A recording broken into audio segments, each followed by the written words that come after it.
Assalamualaikum Sobat Ali Jagat. Hari ini kita kedatangan lagi status ala Lora Mail. Bukaannya udah provokatif. Kitab nasab atau kitab gosip? Baru pembukaannya aja udah ketahuan. Yang dia bilang gosip malah lebih dekat ke fakta sejarah. Sementara yang dia klaim sebagai nasab suci justru mirip opini warung kopi. Oke, mari kipret, mari kita kepret. Kitab nasab atau kitab gosip? Para pecinta Kiai Imad akhir-akhir ini heboh karena saya katanya tidak menghargai dan menghormati kitab hadiah pemberian tim wakaf kitab Kiai Imad. Begini para tuan, kalau kitab yang benar-benar kitab akan saya hormati dan hargai. Saya akan dengan tulus mengirim Fatihah kepada musannifnya sebagai bentuk balas budi dan ungkapan terima kasih. Tapi kitab ini dari judulnya saja sudah mengklaim ia menganut cara atau jalan yang ditempuh para ulama nasab, Minhajun Nasabin. Tapi isinya para ulama nasab jelas terbebas dari semua klaim penulis kitab ini. Mulai dari mudahnya penulis menuduh tokoh-tokoh Ba'alawi sebagai tokoh fiktif, palsu, dan hayalan hanya karena asumsi tak berdasar. Setelah kemarin gagal paham lafaz multasik, sekarang Mail logikanya balik salto sendiri. Pertama, ukuran kitab ilmiah menurutnya bukan soal data atau argumen, tapi soal layak nggak dikirimi Fatihah. Lah, kalau gitu gampang banget jadi musonif. Tinggal bikin buku resep sambal terasi, kasih judul Arab biar kelihatan serius, terus Mail bakal bilang, wah ini kitab sohih, mari kita kirim Fatihah. Kedua, Mail protes, judul kitab nggak sesuai isinya. Ini logikanya kayak orang beli mie ayam, terus ngomel, loh kok ada pangsitnya? Kan judulnya mie ayam, bukan mie ayam plus pangsit. Padahal, dalam tradisi kitab, judul itu sering metaforis dan luas. Ali As-Sakron aja nulis Al-Burqoh Al-Musyikoh, alias petir yang menggairahkan. Ya jelas bukan buku panduan jadi Kapten Flash atau si Gundala Putra Petir. Apa mau dibilang clickbait juga, Lor? Ketiga, Mail menuduh Kiai Imad menuduh Ba'alawi dengan asumsi. Lah, padahal itu tuduhan Mail juga cuma asumsi tanpa bukti. Bedanya, Kiai Imad nulis sampai 297 halaman penuh dengan kutipan dan catatan. Sedangkan Mail cuma bikin status Facebook. Jadi ibaratnya satu pihak bikin skripsi, pihak lain nyautnya cuma dengan caption IG. Jadi kalau ditarik benang merah, standar kitab menurut Mail ada 3.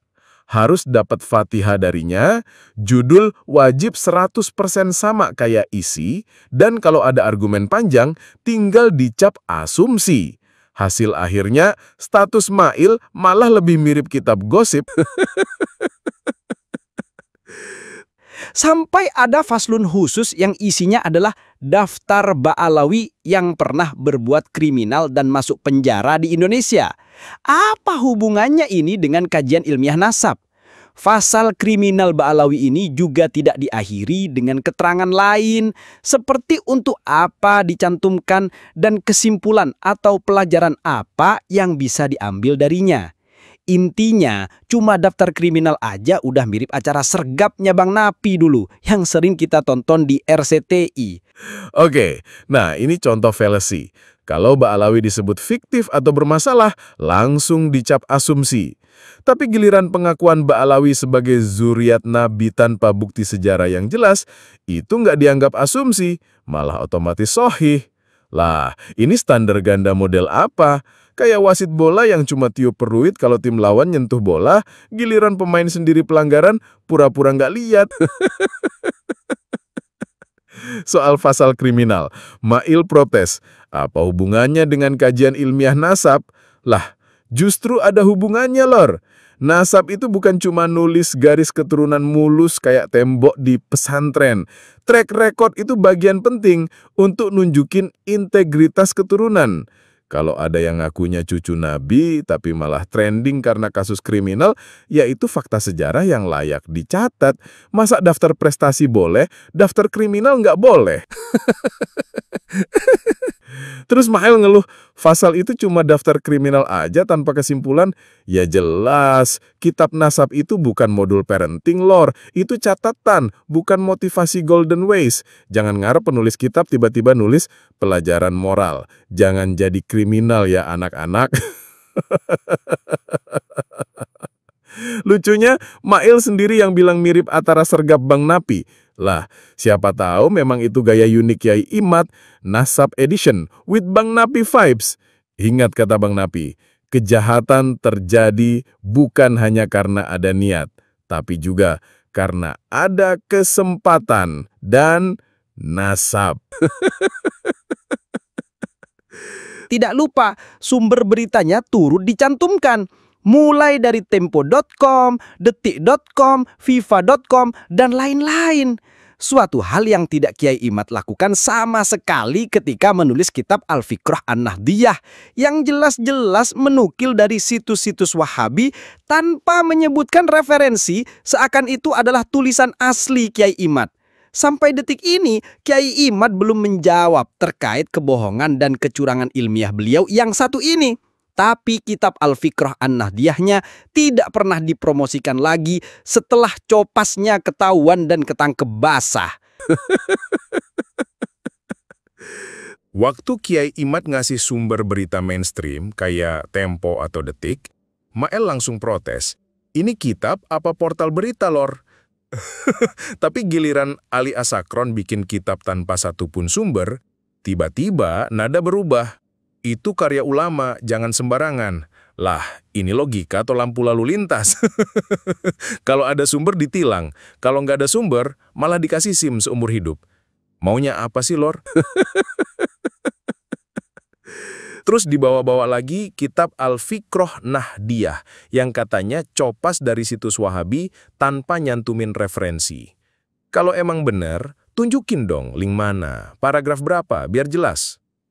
Malah kosong melompong. Jadi masalahnya bukan pakai Tempo atau pakai Wahabi, tapi justru Mael yang konsistensi tuduhannya lebih mirip Al-Sinatul Juhala daripada analisis ilmiah. Nggak cukup sampai di situ, Mael nyeletuk. Sampai detik ini, Kiai Imad belum jawab. Ya jelas lah, bukan nggak bisa jawab, tapi males. Ngapain diladenin anak kecil main polisi-polisian? Pura-pura nangkap maling, tapi barang buktinya kagak ada. Nah, klimaksnya, Mael bikin teori ala sinetron. Kitabnya nggak dipromosikan lagi karena copas ketahuan. Halah, padahal sederhana banget.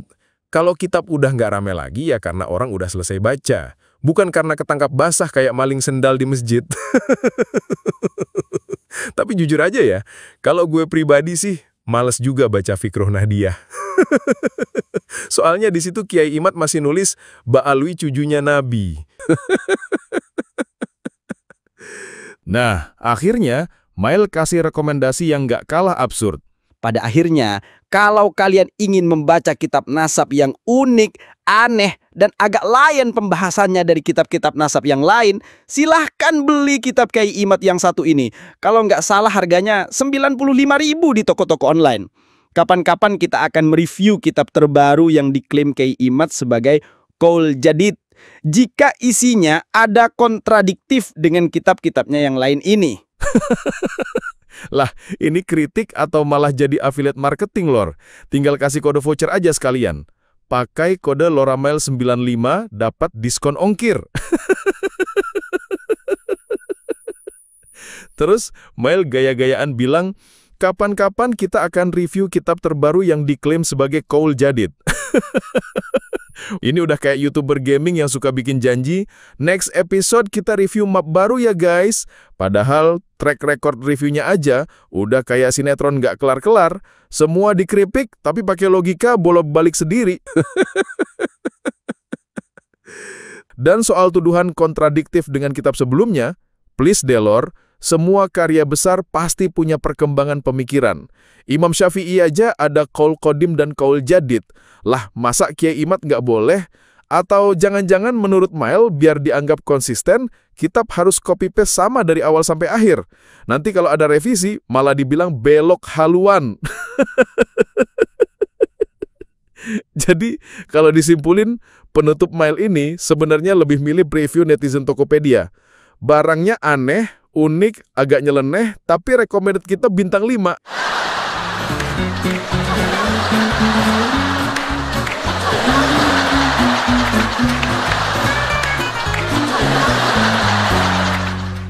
Agama, juga bela negara, jelas jihad dan syahid bersama